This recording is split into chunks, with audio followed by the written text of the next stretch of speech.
I'm now being joined in the studio by Austin Aigbe, who is an African affairs analyst. Thank you so much, Austin, for joining us.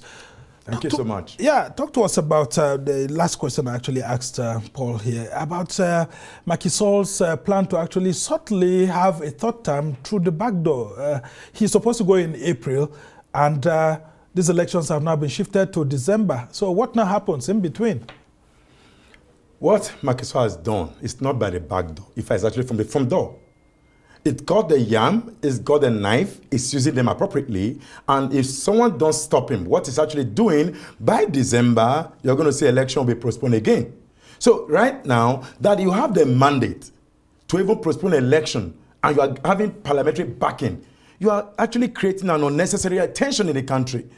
Don't forget that Senegal just got off from more than 2 months long protest, agitating because of the nuance that Macky Sall was going to go for third time. Let me give you historical context. In 2012, when Macky Sall, the same Macky Sall, was at the verge of becoming president of Senegal, Wade, who was then president, wanted to go for third term. Former President Abdullah Wade. Yes, who was then president, was also doing what Wade is doing now. Again, Wade is being more, Macky Sall is being more technical by shifting elections.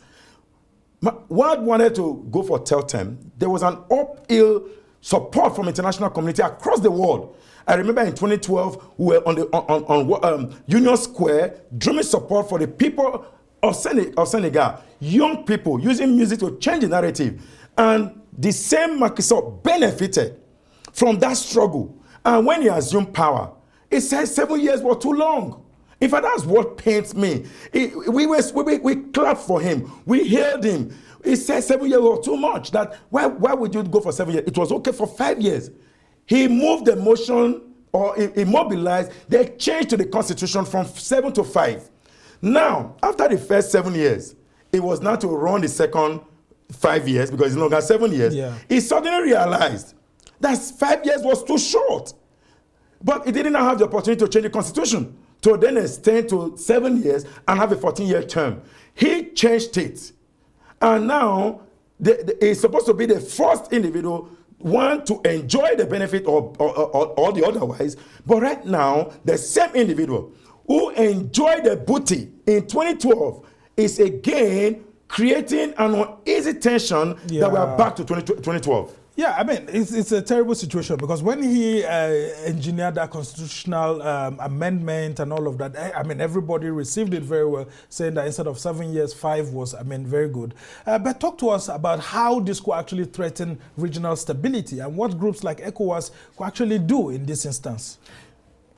You see what happened in Niger when ECOWAS, first of all, came out with the move to mobilize military into Niger, and it was criticized, and ECOWAS had to technically use what they call back-end channel or behind-the-scene channel, and eventually the diplomatic channel did not work. In quote, they did not work because we now know that these 3 countries have organized themselves together into a group. I don't know the group yet, but they've said they are pulling out from ECOWAS. Yeah. So maybe they are now power or whatever. Yeah, the Sahelian states, as they are putting themselves together. But Nigeria is part of the Sahel states. So they just created their own group, maybe, I don't know, whatever name is called. But good that Guinea, Alliance of the Sahel. Also, Guinea is still there, who is under military regime, who has not formally joined.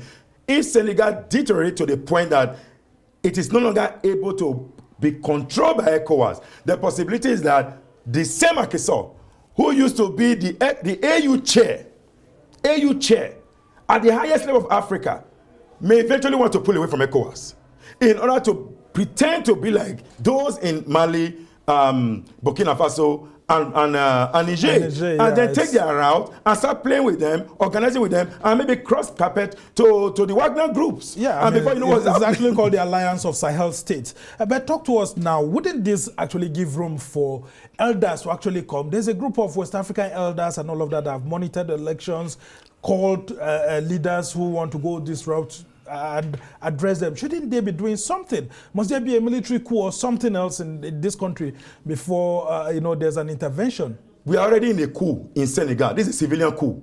And ECOWAS must intervene. If ECOWAS refused to, I like ECOWAS has already said they must return to the status quo and have the process run accordingly. But beyond that, it's for ECOWAS to send a good word, because these are, don't forget, and that's why it's paining me. Macky Sall belongs to the heads of states who makes these decisions on behalf of all of us. Yeah. And we are trying to say that, can ECOWAS truly move to the ECOWAS of the people so that we leave the ECOWAS of state? The way it is, the ECOWAS of state is not helping the region, as it were. Because this ECOWAS of heads of government, they are few and they just organize themselves and they have conversation. What is doing? At some point in this same region, one president, a few years ago, said there was Ebola, and that Ebola impacted on this country and extended his own tenure by 1 year. And ECOWAS did not respond. Very quickly. And ECOWAS did not respond. So this is a test case for ECOWAS. ECOWAS must do everything.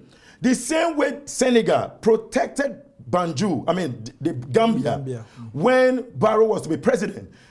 Senegal took, the same Macky Sall, took Barrow and then said, in fact, the ECOWAS team went through Senegal with a veto to mobilize in until Yaya Jammeh settled down and eventually gave it up. Yeah. It is time. This is the right time.